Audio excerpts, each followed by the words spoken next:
Now, India says it has conducted air raids in Pakistan-administered Kashmir in a major escalation of tension. One government minister says the target had been terrorist camps. A Pakistani military spokesman says that its air force has responded, but there have been no casualties. Now, both governments are said to be holding separate emergency meetings. The raids come 12 days now after a suicide attack in Indian-administered Kashmir, which killed 40 Indian troops. Well, let's speak to our correspondent in Mumbai, Yogita Limay. Yogita, obviously this points to further tensions, we get that, but conflicting stories as to exactly what's happened here. That's right. In the past hour, we've had the Indian Foreign Secretary come out and give a statement, and he says that these airstrikes were specifically targeted at training camps of the militant group Jaish-e-Mohammed. This is the outfit that claimed responsibility for the February 14th attack in Indian-administered Kashmir that killed 40 soldiers. What the Indian Foreign Secretary is saying that it was only the camps of this particular group that were specifically targeted, and that the selection of the targets was done in a way that it avoided civilian casualties. And it says that it's been able to destroy some of these camps, and just to quote him, a very large number of fighters from Jaish-e-Mohammed, they say, have been killed.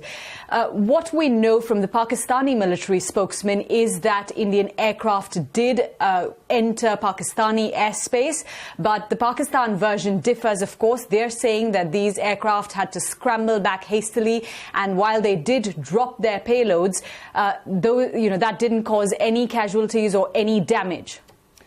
Is there much sense that any politicians really are listening to calls to de-escalate at this stage rather than escalate the sense of tension between them? Well, at the moment, it's important to, remember the context in which all of this is happening. In the next 2 months, we're going to have an election in India. When you've had such a big attack against your military, 40 soldiers dying, it was the worst attack in Indian-administered Kashmir in 30 years, pretty much since the start of the armed insurgency in that region. The sentiment, especially among the people here, has been that, India should seek revenge. And so the government has been under pressure to act. And that's why we're seeing now military action taking, from the Indian side.